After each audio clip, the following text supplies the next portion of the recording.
dan Roma 10 ayat 9 dan 10. Percaya bahwa Yesus itu adalah Tuhan, Juru Selamat dan Rasul, bla bla bla. No problem. Soal beda pandangan no problem. Allah itu Esa yang dilanjutkan ada ayatnya. Kalau enggak nanti keliru di Tesalonika tubuh, roh dan jiwa. Berarti kan kalau saya hanya memahami sepenggal bahwa tidak ada ayatnya Tritunggal itu, Allah itu Esa. Tapi saya tidak baca yang Tesalonika. Bagaimana Bapak? Sekali lagi itu adalah penafian yang sah-sah saja sepanjang mau Esa kayak Tritunggal itu percaya nggak Yesus Tuhan. Jadi bagaimana kita menjaga kerukunan kalau kamu bilang semua ini bebas berekspresi? Apa rambu-rambunya? Standarisasinya adalah syahadat sama Roma 10 ayat 9. Saya tidak syahadatnya Roma, Pak. Saya orang lain, Pak, di luar iman Kristus. Ya saya akan jelaskan Bapak supaya yang benar ini. Saya sudah dijelasi, tapi saya tidak mau. Saya tetap ngomong ini. Ya itu kan hak Bapak, saya hargai. Ya, maksud saya apa parameternya menurut ahli supaya kita bisa menjaga kerukunan, supaya tidak menimbulkan. Parameternya sepanjang Anda tidak mengajarkan kerusuhan lalu halal darah saya karena beda. Nah itu parameternya. Iya, saya menurut ahli boleh nggak saya yang tidak punya kewenangan atau terhadap ajaran agama lain berkomentar? Apalagi Bapak beda iman. Salah kaprah itu ya biasa. Itu sepanjang Bapak jangan mengadakan demo lalu kejar saya karena beda pandangan. Nah itu yang nggak bisa Pak. Undang-undang melindungi saya. Oke. Gitu. Jadi kalau Bapak salah tafsir segala ya wajar kalau Bapak bukan Kristen. Saya akan menjelaskan. Bapak nggak terima, ya sudah. Nggak masalah. Agamamu, ya agamamu. Iya, itu kan di ayat. Nah, kalau pada akhirnya saya nggak mau segala soal kedewasaan Pak.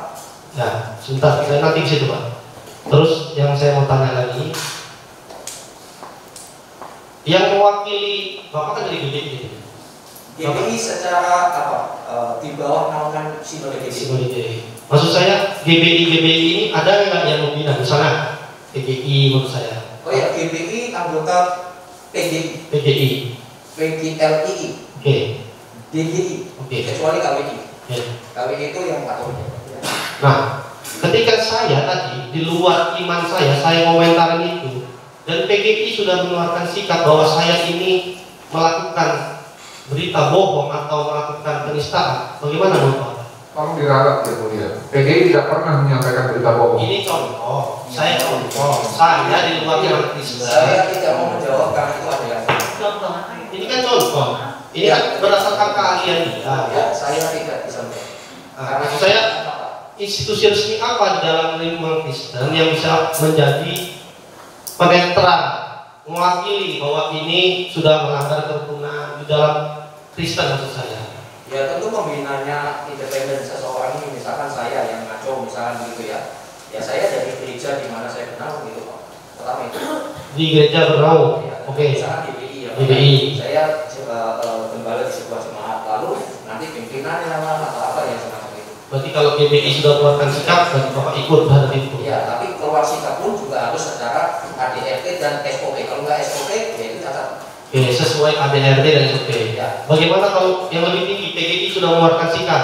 Apakah Bapak juga akan mengikuti? Ya sikapnya bagaimana?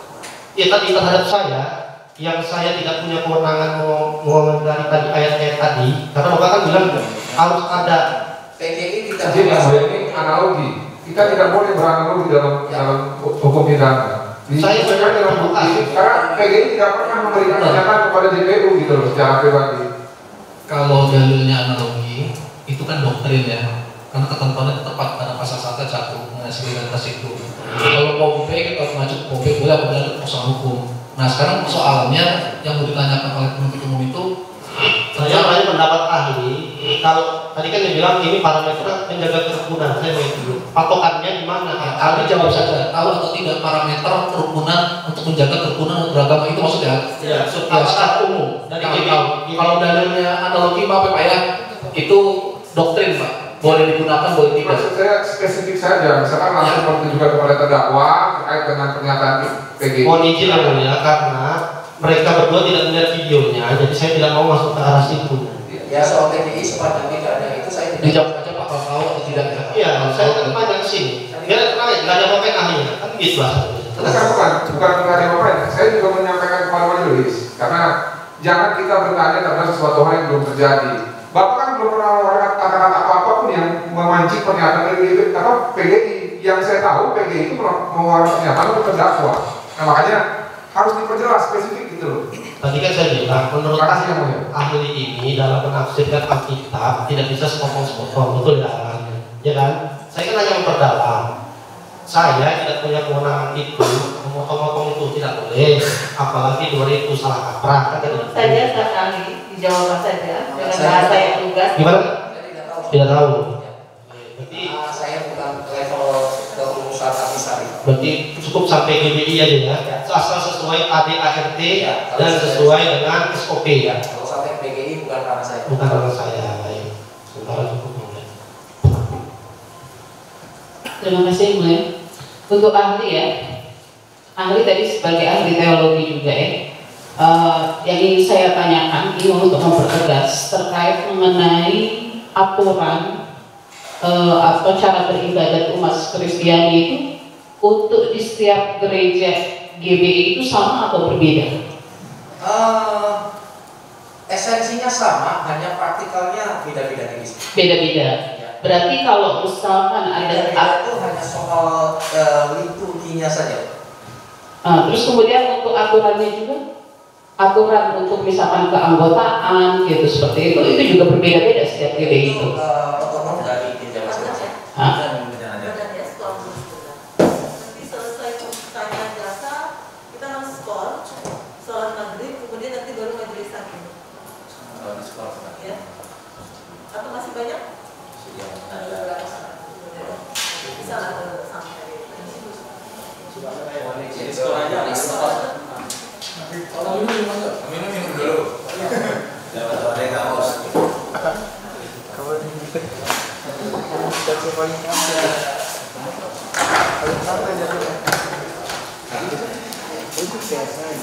Iya, di santai. Main kebakaran.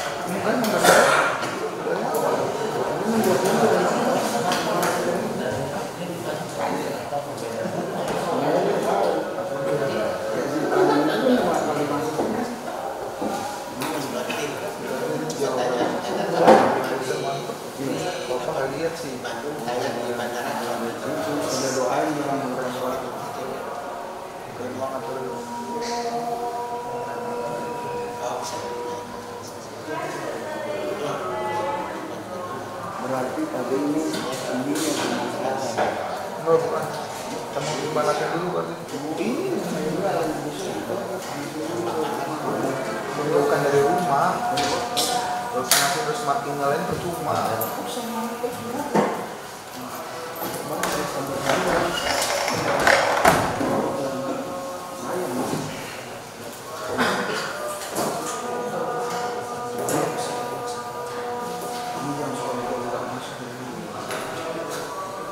Tadi gara-gara ada om itu. Iya. Om itu bilang iya, dia kan dimarahin. Jawab omnya.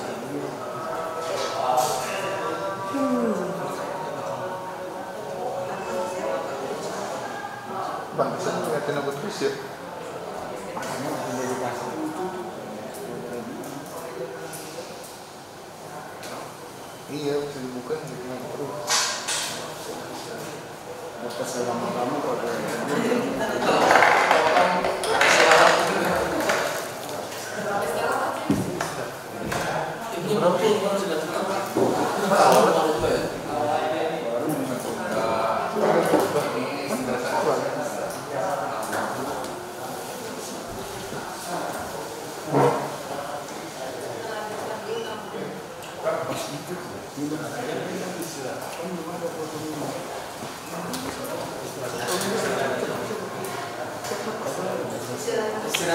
Cepet aja teman-teman.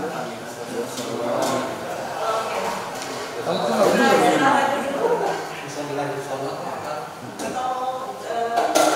ada masih ada pertanyaan masih. Nggak apa-apa, selesaikan saja. Masih dalam sambil kita tunggu ya, kita lanjutkan yang ini.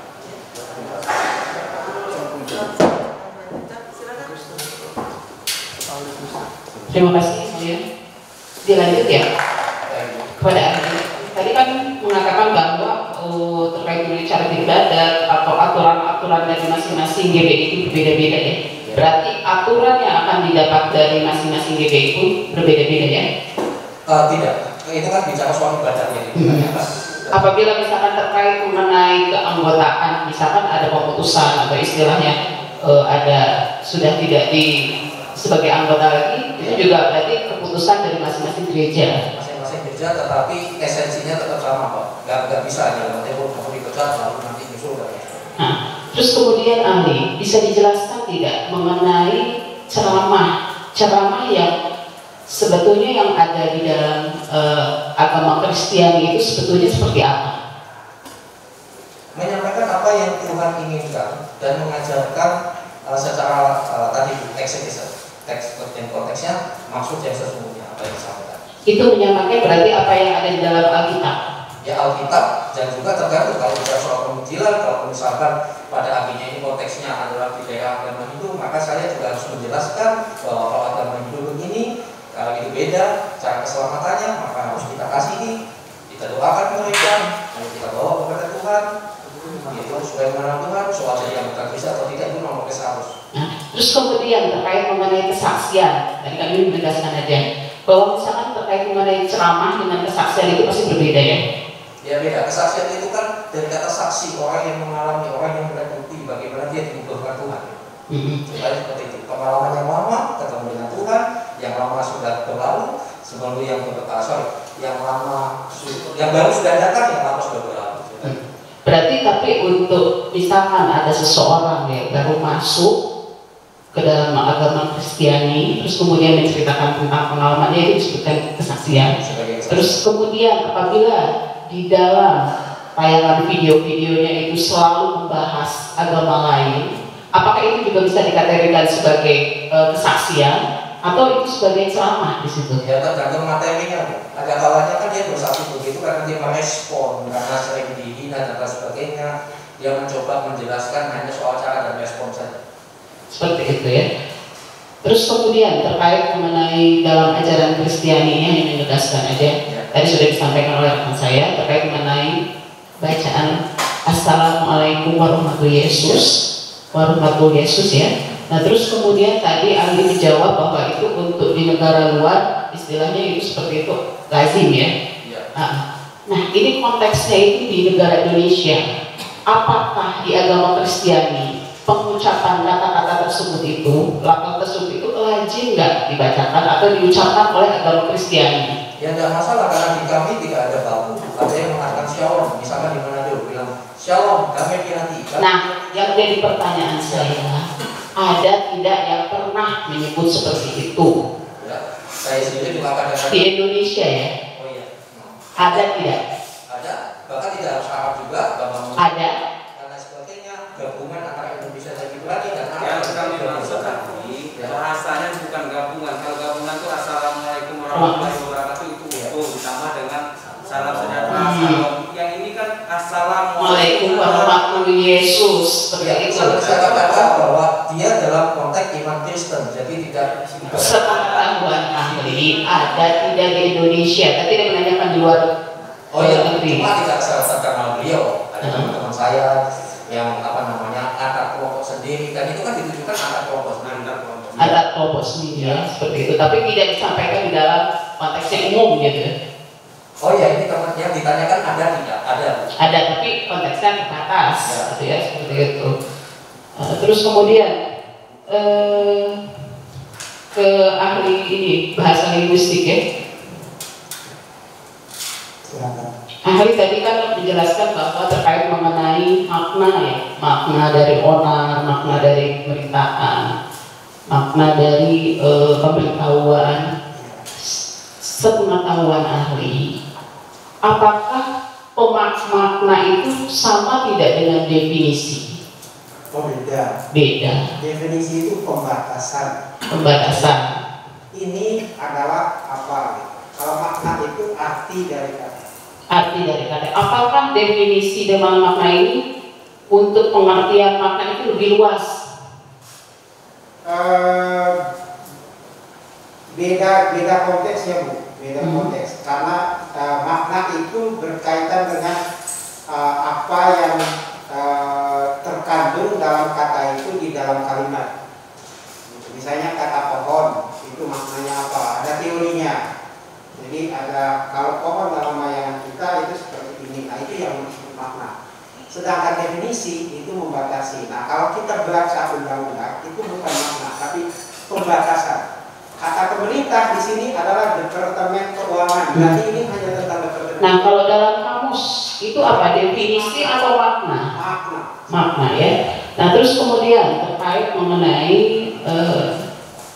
kalimat provokatif. Apakah ahli juga mengetahui tidak terkait mengenai apa itu kalimat provokatif? Kalimat provokatif itu kalimat yang mengajak, menghasut orang untuk melakukan sesuatu. Misalnya provokatif bisa positif, bisa negatif. Kalau positif misalnya, ayo cepet bikin penelitian, ayo jangan takut, gitu. Itu provokatif juga. Tapi ada yang negatif, yang kita nuansanya negatif, misalnya, ayo kita bakar karena dia melawan kita, ayo kita kejar dia. Nah, itu provokatif.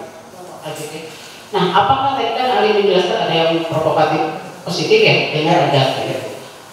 Dampak apa yang apabila seseorang melakukan atau mengatakan dari kalimat provokatif negatif?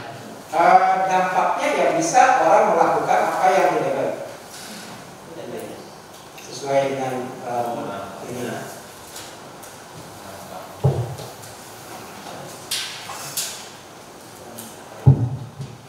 Ahli bahasa izin menanyakan ini secara bahasa ya. Saya pengen tahu apa sih pengertian konstitusi? Konstitusi itu undang-undang. Undang-undang. Ya. Kalau Indonesia apa konstitusinya? Undang-undang Dasar 45 dan berbagai undang-undang. Oh, berundang-undang. Ada tidak? Berbeda tidak konstitusi Indonesia dan konstitusi di Arab? Berbeda. Oh, terima kasih.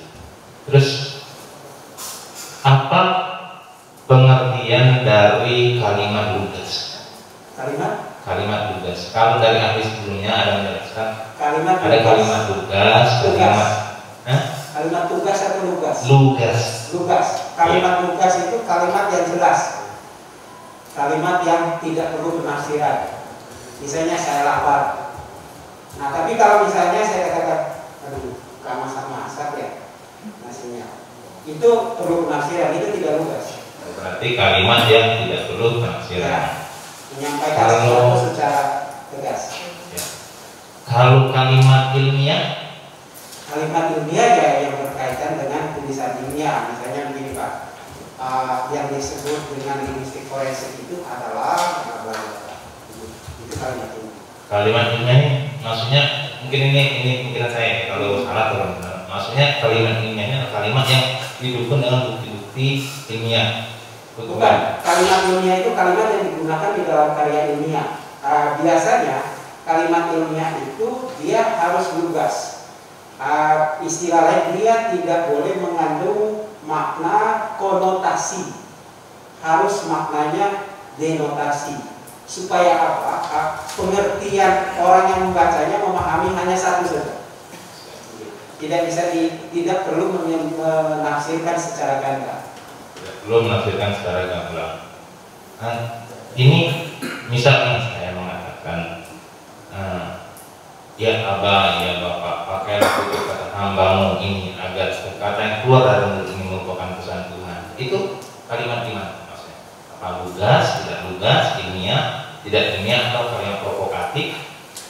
Kalimatnya tidak lugas karena itu perlu penafsiran. Apa maksudnya? Oh, itu perlu penafsiran.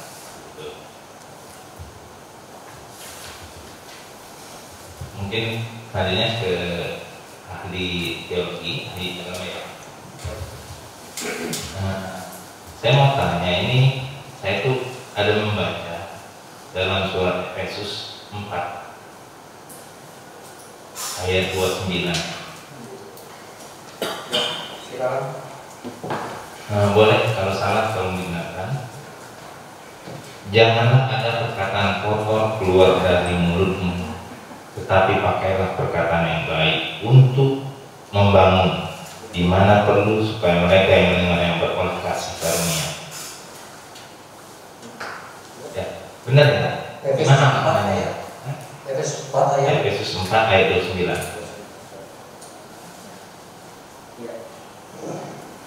Betul. Ya, boleh saya tahu apa maknanya itu? Ya, kotor itu kan yang berhubungan dengan makian. Kotor itu berhubungan dengan makian. Ya, anjing lah, apalah dan sebagainya semacam itu. Beda dengan kalimat tegas. Beda dengan kalimat tegas ya. Ya.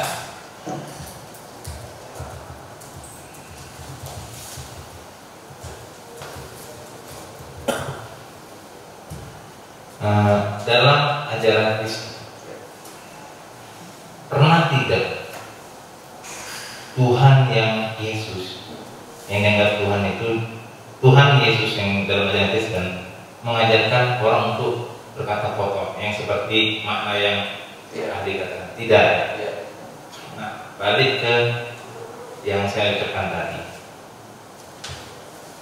Ya Aba, ya Bapa, pakailah tutur kata hambamu ini, agar setiap kata yang keluar dari mulut ini merupakan pesan Tuhan Yesus. Nah, selanjutnya dalam narasi video itu banyak perkataan kotor. Contohnya, misalnya, mana ada Islam itu politik Arab. Terus Muhammad itu pengikut jin, sertai jin, yang menyinggung dengan ajaran agama lain. Saya rasa itu bukan tidak membela sama sekali. Apakah kata tergantung penafsiran ya, itu saya rasa ahli bahasa itu yang lebih tahu. Kata kotor definisi saja adalah kata-kata yang berupa makian, berupa apa namanya, ya seperti tadi Pak, mengatakan orang misalkan jobodo, Yesus celana kolor, Yesus keluar dari vagina dan sebagainya itu dinamika yang saya terima contohnya seperti itu. Dan apakah itu kan sebuah opini dari apa yang dibaca saat dan bukan bagian saya itu. Baik. Kalau gitu saya mau nanya, yang kotor atau bukan? Ya. Allah tidak punya mulut. Allah SWT itu tangannya kanan semua. Bagaimana mungkin tangannya kanan semua bisa berfirman? Tidak ada mulut Tuhan. Apakah itu kotor atau tidak? Apakah itu makian atau dia menjelaskan apa yang dibaca? Pertanyaan saya sekarang, itu makian atau sesuatu yang menjelaskan apa yang dibaca? Ya kalau dia itu menafsirkan dari tafsiran, dia menafsirkan dengan akal pikirannya sendiri. Ya saya tidak tahu itu nafsir atau tidak karena saya bukan ahlinya di situ. Saya bicara tentang kekristenan, tetapi apa yang dibaca itu tekstual atau tidak? Kalau tekstual, ya saya rasa bukan makian. Oh, jika tekstual itu bukan makian. Mengatakan, ya toh, semacam itu. Oke. Nah ini Muhammad itu jin, jangan-jangan dia itu rajanya jin, kata jangan-jangan. Ya. Itu gimana tuh? Menurut Ali itu kalimat kotor? Ya itu kan dugaan. Dugaan, ya. Dugaan saja. Ya. Saya rasa kan prinsipnya begini, maaf sekali lagi saya tidak bermaksud menafsir, tetapi saya sempat baca ayat itu. Dalam kurung jin-jin semua mengerumuni. Nah konsep Kristen itu sangat beda Pak. Jin adalah setan. Kalau orang Kristen berdoa jinnya lari, seperti itu. Nah dalam konteks ini yang mulia Nabi Muhammad ketika dia lagi sholat mereka malah mengerumuni. Ya saya rasa ini adalah sebuah paradigma yang sangat berbeda sehingga muncul opini semacam itu. Sehingga muncul opini semacam opini ya. Jadi mau opini, mau apa sebuah apa ya kesimpulan atau apa saya tidak ngerti, saya bukan ahli bahasa. Ya. Karena konsep iman kami sangat beda. Terima kasih. Selanjutnya ya, dari awal dia mengatakan ya Bapak, yang saya pertanyakan, apakah setiap dalam keimanan Kristen, apakah setiap pendeta Atau saya pernah mendengar juga ini, orang yang percaya Yesus itu diurapi Yesus. Orang yang percaya Yesus diurapi Yesus.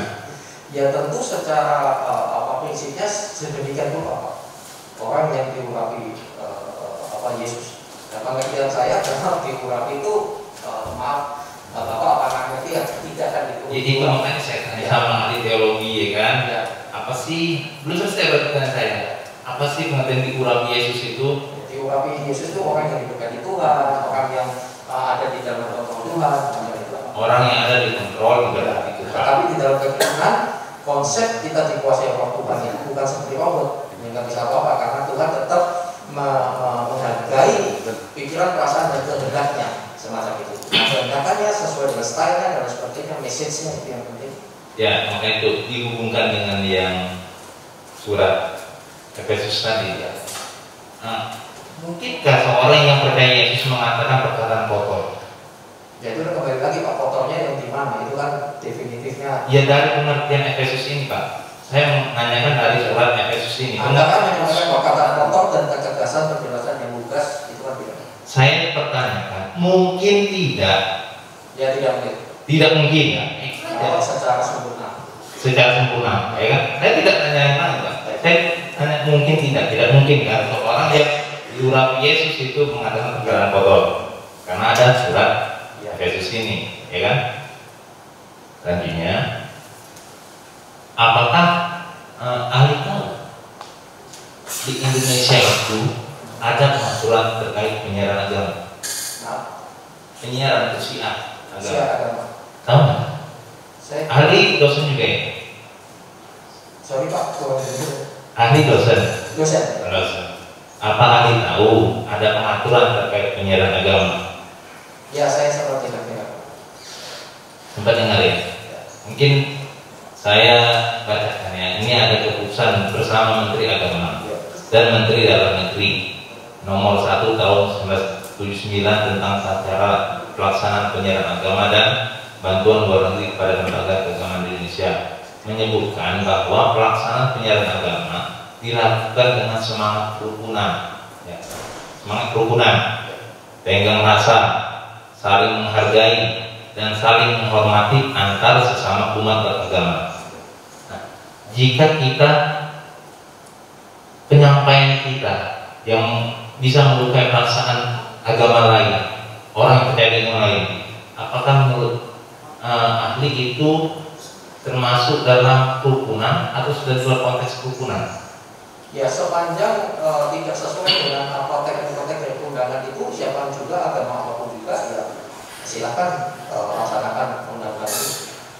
Iya, sepanjang dalam apabila kita menyampaikan, nah melukai perasaan kepercayaan orang lain, apakah itu sudah masih masuk dalam konteks kerukunan atau sudah di luar konteks kerukunan? Nah itu kan kembali lagi soal responnya. Jadi maksud saya menyampaikan, saya khotbah saja, saya sudah sadar sendiri ketika khotbah di jemaat internet saja, tidak 100% bisa terima. Tergantung kedewasaan. Tidak 100% bisa terima. Iya. Sedangkan saya tanpa kata-kata kasar, kata-kata keras saja orang bisa tersinggung. Jadi soal bagaimana cara meresponnya. Begitu. Oh seperti itu ya. Selanjutnya, tadi sebenarnya sudah ditanyakan oleh teman saya tadi yang kata ahli bahwa di dalam ajaran Kristen yang salah saya ketiga ini dalam Kristen konteks di dalam ajaran Kristen dalam konteks kelompok terbatas ada menggunakan kata Assalamualaikum warahmatullahi Yesus, Alhamdulillah Yesus Rabbil Alamin, Subhana Yesus Rabbil Alamin. Saya ini selama hidup belum pernah mendengar. Nah mungkin bisa ada buktinya di mana seperti itu. Ada Pak kelompok demi itu, tapi itu juga bisa diceritakan kelompoknya mana? Mau saya catat ya? Ada ibadah istilahnya ibadah tadi atau kelompok yang dari mantan Muslim, mereka berkontekstualisasi Pak di internet itu. Oh dalam ibadah ya. Murtadi. Ya. Murtadi ini apa maksudnya Pak? Orang-orang yang percaya Yesus begitu Pak. Orang yang percaya Yesus. Di mata kami orang yang beriman kepada Tuhan Yesus, hal-hal semacam itu bukan lagi sebuah iman, bukan lagi sebuah syariat, tapi hanya sebuah budaya. Boleh spesifik Pak ya ibadahnya di ada nggak kelompoknya di mana? Saya udah lupa Pak, tapi yang jelas saya kenal. Baik. Masih ada. Oke, ini dalam ilmu teologi yang Bapak pelajari tadi Bapak sudah menyinggung juga karena katanya ada agama, pernah belajar juga agama Islam, ya kan? Dan wajib sebenarnya dalam umat Kristen belajar Islam, ya kan? Agar bisa mengasihi mereka, begitu ya. Nah, Assalamualaikum itu bahasa apa Pak? Bahasa Arab. Bahasa Arab. Kalau Assalamualaikum warahmatullahi Yesus sudah saya jawab. Saya lupa. Itu adalah kreativitas dan itu adalah kontekstualisasi yang tidak salah. Kreativitas dan kontekstualisasi sebagai seorang yang menyampaikan berita itu yang berlatar belakang dari sana, maka ke bahasa itu dan dia berkontekstualisasi. Berkontekstualisasi sendiri. Bisa tidak kita bicarakan bahwa itu halusinasi? Berbeda? Tidak. Oh tidak juga. Halusinasi kan orang kayak melihat orang mabuk dan sebagainya Pak. Berbeda. Ya, ini dalam keadaan sadar dan tujuannya tidak menghina, pasti. Oh, tidak menghina itu. Begitu. Yang Assalamualaikum warahmatullahi wabarakatuh, tapi tidak tahu dari mana asal katanya. Asalnya mungkin sudah. Jadi pengetahuannya Pak. Cukup. Mungkin ini lebih tepat saya tanya kepada ahli bahasa. Iya. Nah, pada ahli bahasa. Assalamualaikum warahmatullahi wabarakatuh itu bagaimana pada keadaannya? Saya harus buka WA dulu. Kebetulan saya punya teman ahli bahasa Arab. Lalu tadi saya tanya kata Assalamualaikum warahmatullah itu dari beberapa kata dengan sebentar ya saya baca.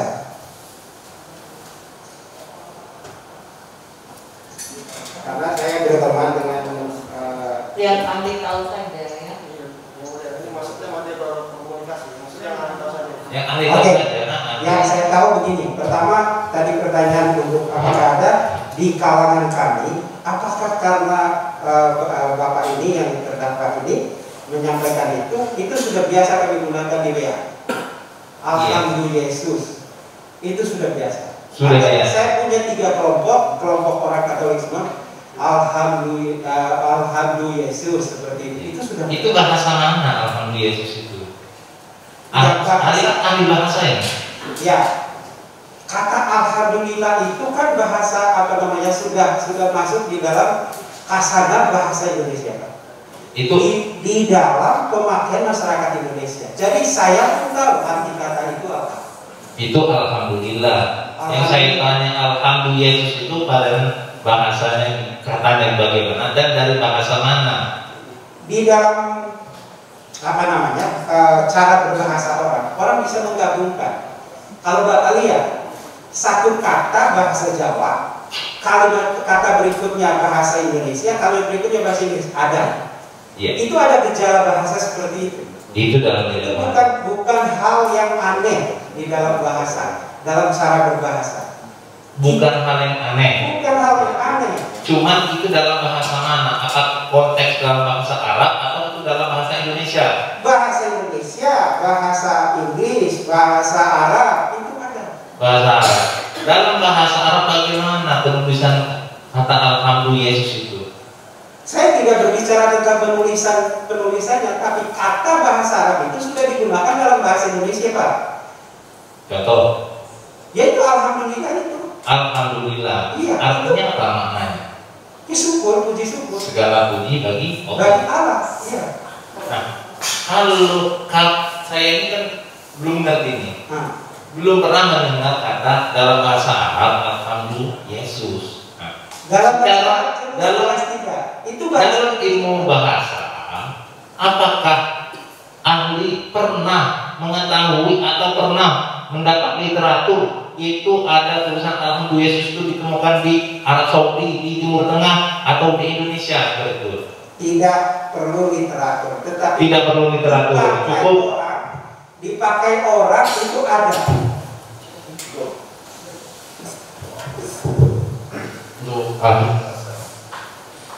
Tadi Assalamualaikum warahmatullahi Yesus. Apakah ada di kamus besar bahasa Indonesia? Tidak ada, Pak. Tidak semua bicara di dalam kamus. Apakah itu menjadi suatu yang patut dilaksanakan oleh seluruhnya? Dibicarakan oleh semua orang bisa? bisa digunakan. Kalau saya tadi katakan ada teman saya, mantan murid saya, kalau menyapa saya begitu di WA, nggak masalah. Karena kami tahu arti kata alhamdulillah itu atau warahmatullahi wabarakatuh itu, kami tahu artinya. Apabila dalam perkataannya dia sudah menyebutkan kita gunakan salam orang Islam, Assalamualaikum warahmatullahi Yesus, dia sudah jelas mengatakan salam Islam, apakah itu boleh? Enggak Pak, jangan begini. Saya ingin menjelaskan gini, sebagai ahli bahasa, jangan mengatakan kata alhamdulillah, assalamualaikum itu adalah bahasa Arab. Tidak, di Indonesia dia sudah jadi pemakaian kita sehari-hari. Kata bahasa Indonesia itu sudah jadi kasana bahasa kosakata kita. Itu kamus atau apa? Dalam pemakaian Pak. Pemakaian bahasa. Iya. Tapi kalau itu dirubah, bagaimana? Alhamdulillah. Itu tadi kita sudah jelaskan, itu kreativitas. Apakah itu bentuk penjajahan? Bukan, sama sekali bukan. Bukan. Itu hal yang wajar dalam sebuah bahasa. Nah, apabila bahasa itu tidak bisa diterima masyarakat umum, bagaimana? Nah itu tadi soal respon aja. Ahli pidana mungkin. Soal respon Pak. Yang mulia. Ini apa? Kalau untuk ahli agama, teologi, ini teologi agama Islam atau agama Kristen? Kristen Pak. Saya mau jawab dulu tadi Pak. Jadi kata Bismillah segala macam, ya saya rasa dari perspektif saya salah besar kalau Bapak mengklaim itu adalah milik Islam. Bapak tidak bisa menilai saya salah besar. Saya bertanya Pak. Ya, saya menjawab. Jadi salah besarnya apa? Lihat sejarahnya tadi dari sarapanpagi.com yang tulisnya adalah ahli yang belajar langsung di sana di Israel dan seterusnya itu di Tawahi. Dan Bang Nur Seno dengan buku judulnya History of Allah itu anti offset 2005 ya Pak menjelaskan bahwa jauh sebelum Islam lahir kekristenan orang Kristen Ortodok dan lain sebagainya di daerah sana menggunakan kata telah itu sudah biasa. Dan ingat kata Bismillah itu sudah dipakai di Esra 5 ayat 1 Besum elah Yisrael, itu kata dari seperti tadi Pak Bismillah dan sebagainya. Itu jadi intinya sebelum kata-kata ini ada, kami sudah menggunakannya. Ya, abad ke-6 sebelum Masehi, itu 13 abad sebelum Islam lahir. Jadi kami menggunakan bahasa kami sendiri. Jadi jangan agama sama bahasa sama sudah saya jawab. Sama budaya. Saya sudah jawab. Sekarang untuk menilai itu adalah respon. Ya. Bagaimana seseorang itu berbicara di tempat umum? Apakah dia harus melihat responnya dari siapa yang mendengar? Harus dilihat nggak? Ya tidak Pak. Ya. Kalau di tempat umum dalam arti ini kan di medsos kita kan nggak tahu respon dari hati dan sebagainya, paling dari chatting dan seterusnya itulah respon. Tidak harus melihat siapa pendengar objeknya begitu. Ya, kalau di media kan kita nggak tahu Pak. Bagaimana melihat wajah orang, sebenarnya tahunya dari respon chatting dan sebagainya, orang live chatnya dan sebagainya ketika di YouTube beliau serta. Apakah itu bukan? Nah, soal respon itu kembali lagi, masalahnya tak frame yang di Indonesia itu seperti itu Pak. Bahasa menjadi agama, tapi kita harus jujur belajar ini. Ingat kata itu saya katakan 13 abad sebelum Islam lahir itu kata kami Pak, bahasa akar kata dari Judaisme itu akar Kristen. Jadi kami menggunakan bahasa kami sendiri. Nah ini hanya diketahui oleh orang akademis Pak. Daftar yang diulang lagi ya. Ya. Ditanyakan. Ya. Menambahkan kepada ahli agama ya. Kalau untuk seseorang diangkat atau punya sebutan sebagai evangelis itu ada syarat-syaratnya enggak? Iya. Jadi di kekristenan itu ada beberapa jenis Ibu. Jadi kalau berjenjang ke pendeta itu ya. Jadi ketika orang percaya lalu dia punya latar belakang belajar teologi secara akademis strata atau semacam kayak tadi POM ya, semacam kayak pendidikan Nah, kemudian gereja tersebut boleh mengangkat secara pribadi. Tetapi kalau udah kependetaan itu maka harus organisasi gereja. Jadi harus ada yang mengangkat, ada persyaratannya gitu, dan ada yang mengangkat. Ya, kalau mau secara administrasi, gitu, secara administrasi. Nah, bisa nggak seseorang tanpa ada yang mengangkat dia ngaku-ngaku aja dia sebagai evangelis, itu bagaimana? Ya ada juga karena dia merasa dia sedang memberitakan Injil. Evangelis kan evangelion, memberitakan kabar baik. Bagi dia sedang memberitakan kabar baik. Jadi sah-sah saja. Sah-sah saja, tetapi itu kan dari sisi secara plural, yaitu secara umum begitu. Yang penting adalah dia ada di dalam naungan gereja apa. Tapi kalau tidak dalam naungan gereja mana, berarti dia hanya mengaku-ngaku evangelis. Itu tadi yang saya bilang jadi-jadian. Jadi-jadian. Ya. Nah, kalau evangelis dengan itu kan misinya kayak seperti misionaris ya.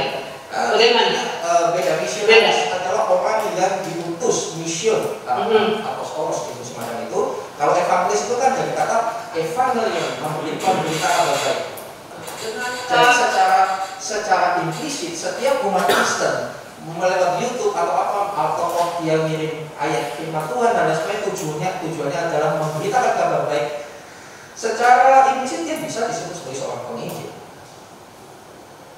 Nah, kalau dengan memberi pelayanan itu bedanya apa dengan tugas-tugas evangelis?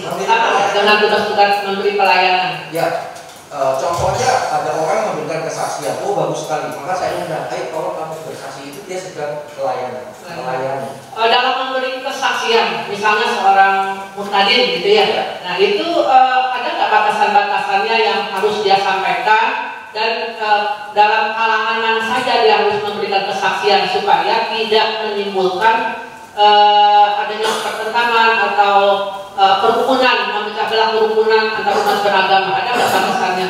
Kata bersaksi dari kata saksi orang yang melihat bukti, orang yang mengalami, itu definisi dari keagamaan saya. Di situ, maka menceritakan bagaimana dia berpengalaman dengan Tuhan.